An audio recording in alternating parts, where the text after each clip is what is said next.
Hello there, welcome to the Football Bloc. My name is Brandon, and today we're going to look back at the quarterfinals of the 2025 Champions League and see how my predictions went. So if that sounds interesting, let's hop right into it.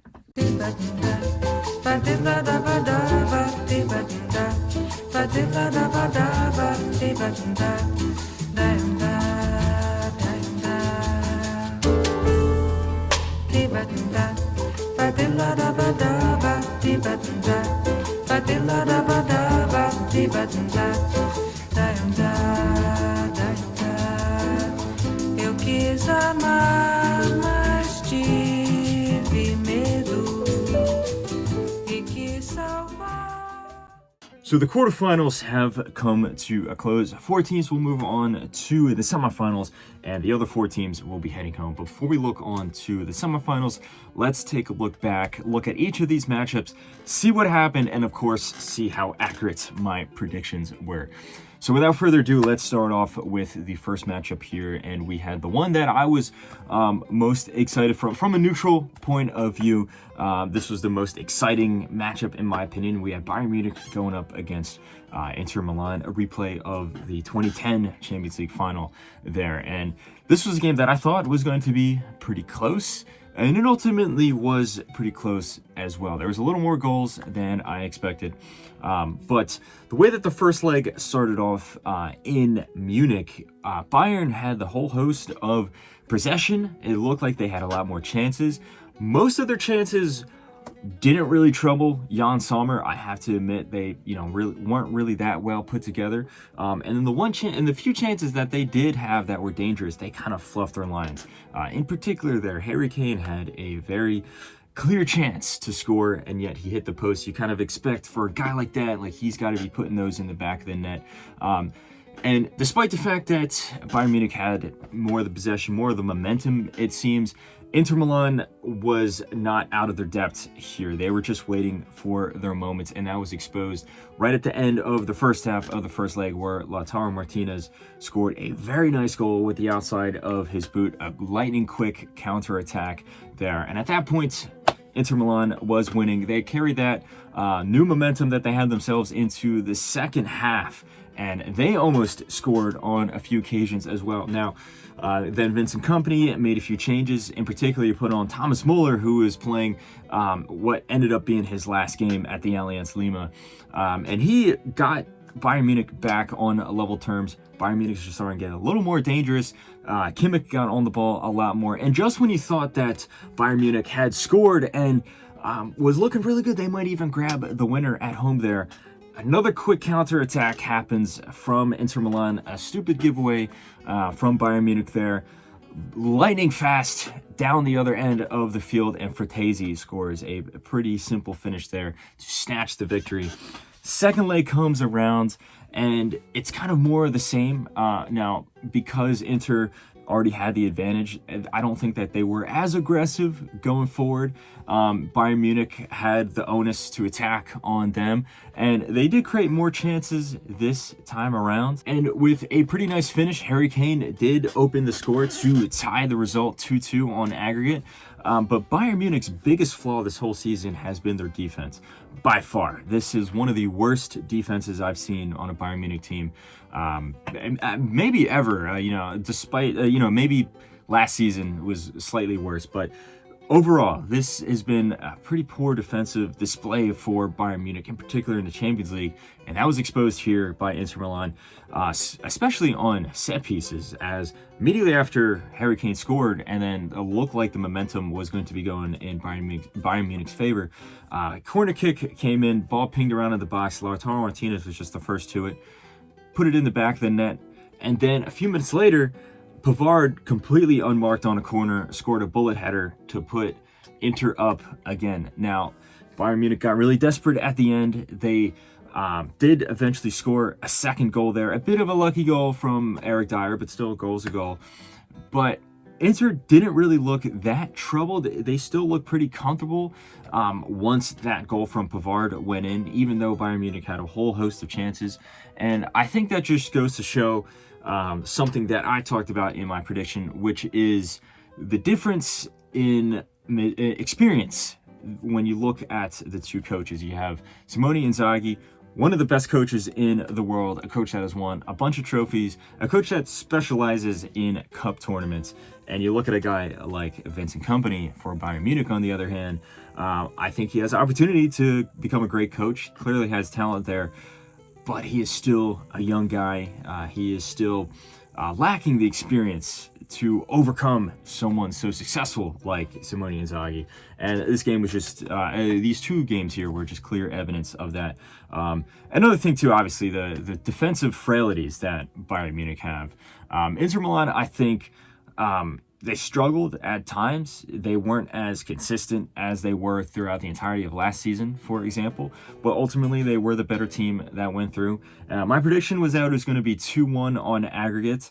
It ended up being 4-3. I think I was pretty spot on, even though I didn't get the score line exactly right. Kind of got the vibe of the match correct for the most part there, where it was going to be very close, but at the end of the day, Inter was the better team for those very specific reasons which I just mentioned. Now, the next matchup we're going to look at is probably the most, I guess, talked about matchup, the one that most people probably were excited for, and then after watching these games, definitely the most iconic, I think, out of all of these games here in this iteration of the quarterfinals, and that is Arsenal going up against Real Madrid.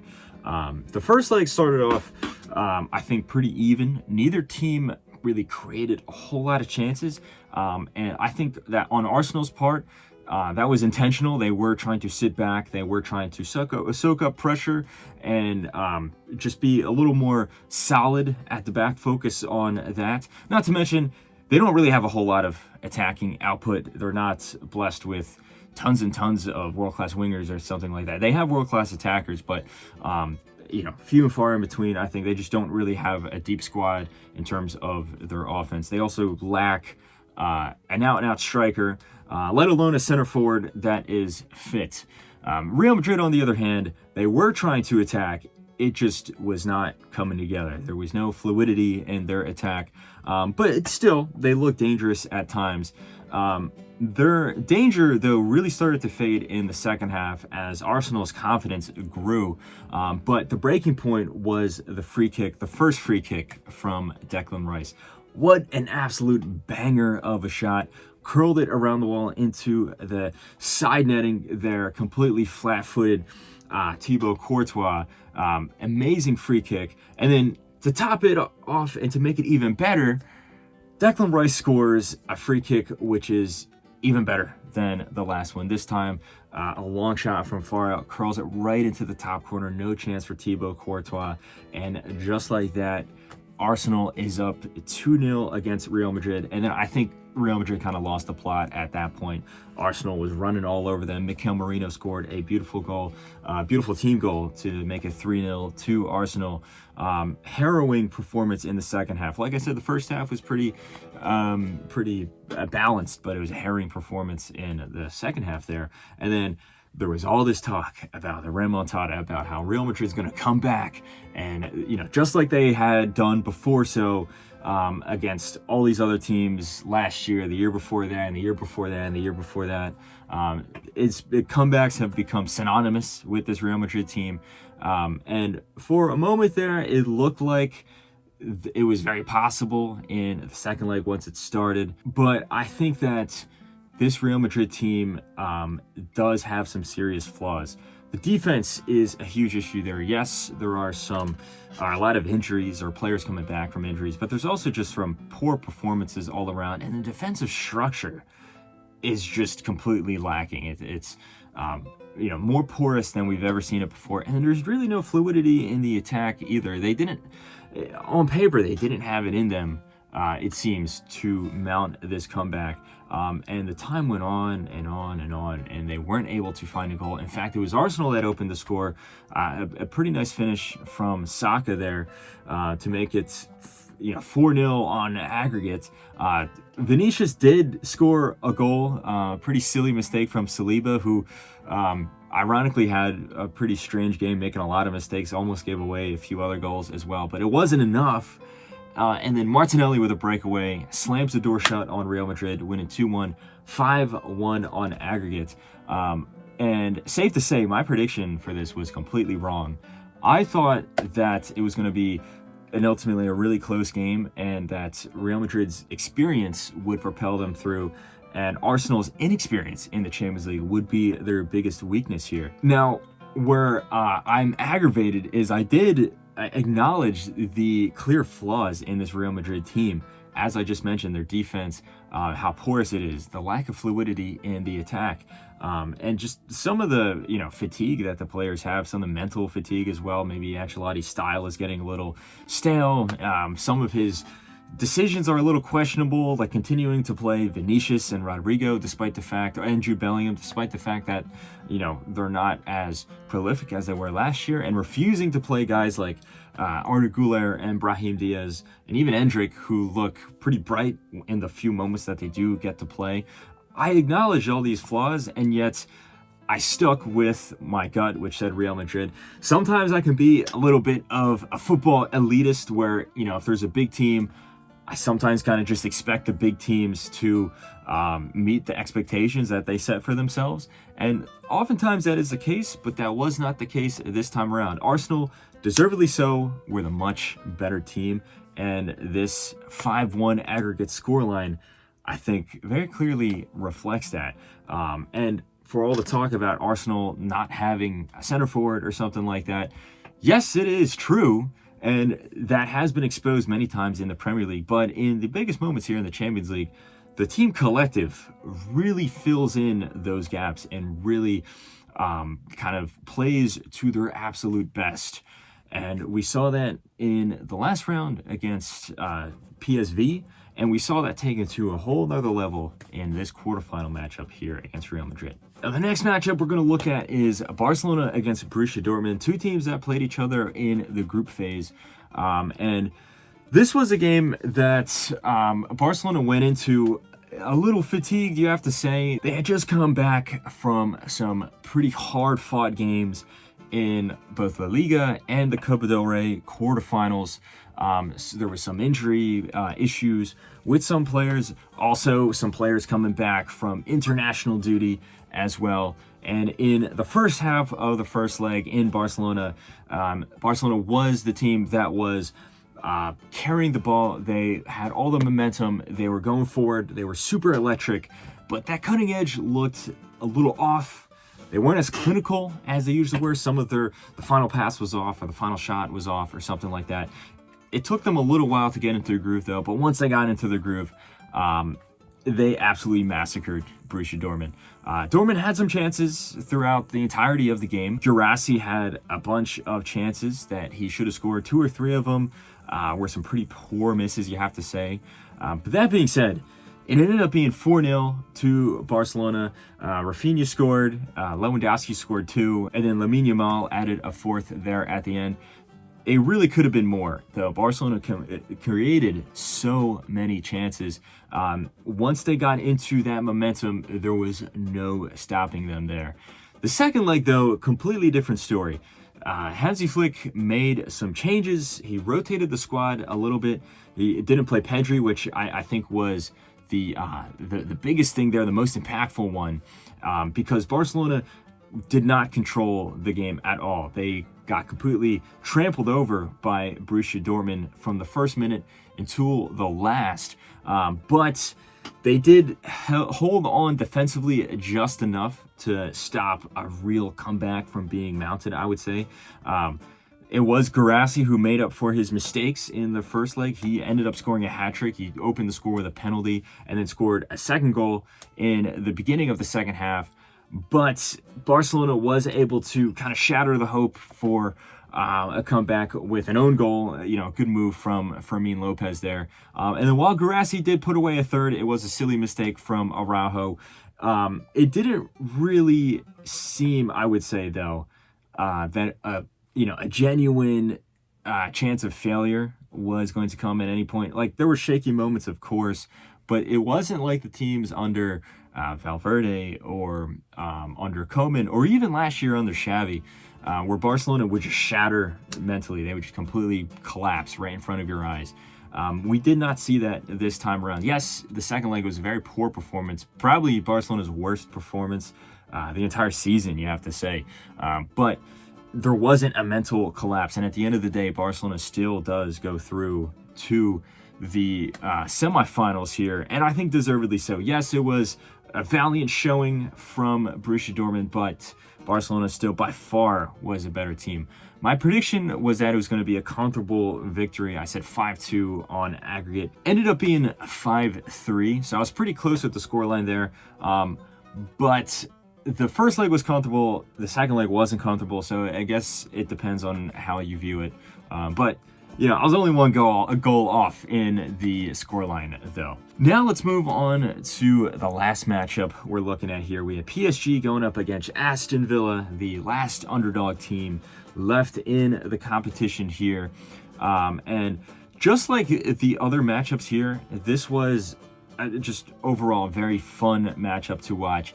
I think overall there wasn't really any shocks or any super surprising moments or anything like that in this round of the quarterfinals compared to quarterfinals in the years before.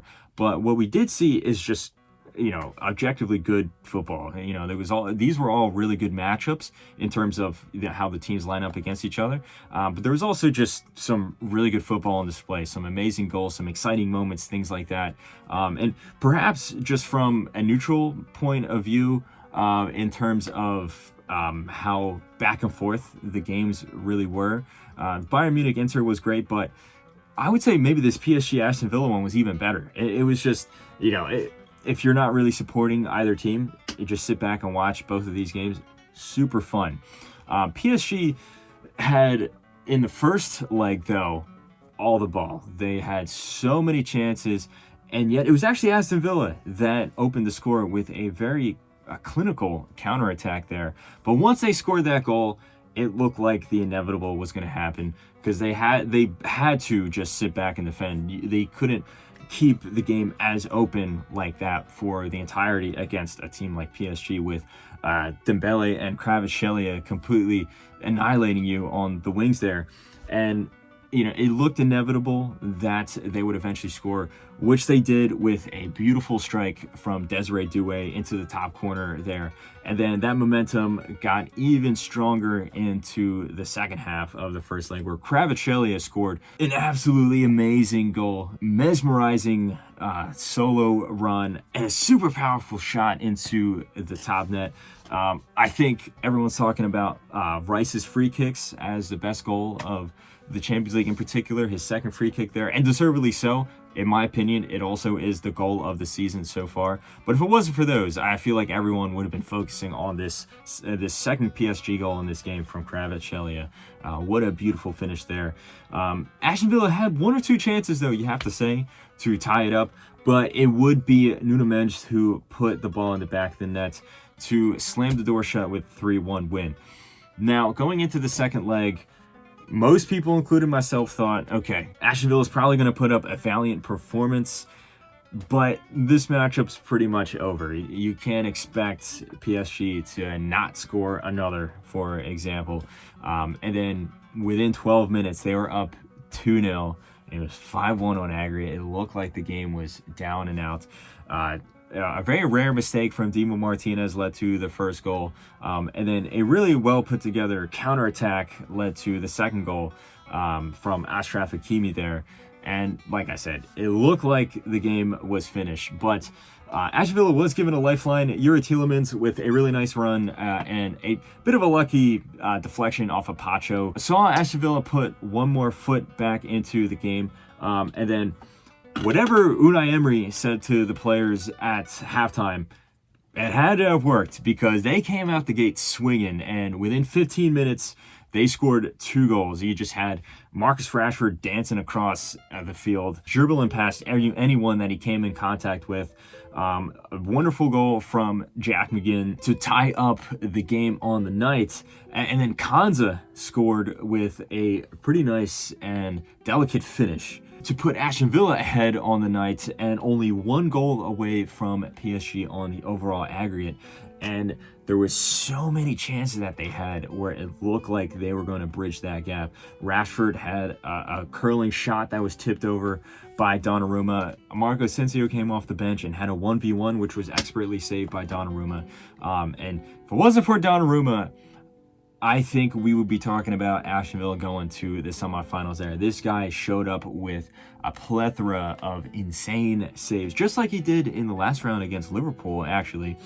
And for how good PSG have been in the year 2025 and for how good they were in the first leg, you still saw that classic PSG knockout round Champions League mental collapse. You saw it start to develop in the minds of the players, and then it almost kind of spilled over. It was this close from being yet another humiliating and shocking and tragic elimination for PSG in the knockout rounds of the Champions League.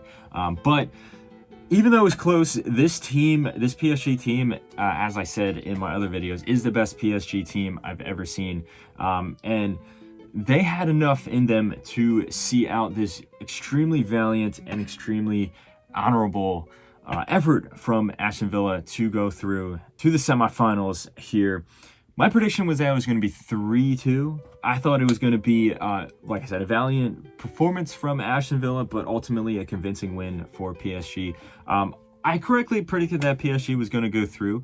And at times it was a dominant win, and at times it was comfortable. But overall, I wouldn't necessarily say that. Like in the first leg, it was Aston Villa that opened the score. And then for the second half of the second leg, PSG had their backs up against the wall for almost the entirety of the 45 minutes. This was a lot closer than I thought. But at the end of the day, I still had the right team going through. But anyway, that has been my reactions to my predictions for the quarterfinals of the Champions League. I think overall, I did pretty good with these predictions. The only blemish on the record is the Arsenal-Real Madrid game, where I completely misread the results. I had the evidence there, but I decided to not trust logic and to trust the gut feeling, which was that Real Madrid was going through. Other than that, though, I think, I predicted each of these matchups pretty accurately. If you did predictions, let me know how you did in the comment section below. A lot of these games you can argue were relatively straightforward, but still, football can be a surprising sport at times. So make sure to put all your thoughts in the comment section below. Don't forget to like and subscribe, share this video with a friend, follow the Football Bloc on social media. But anyway, guys, my name is Brandon. This has been the Football Bloc, and I hope you have a nice rest of your night.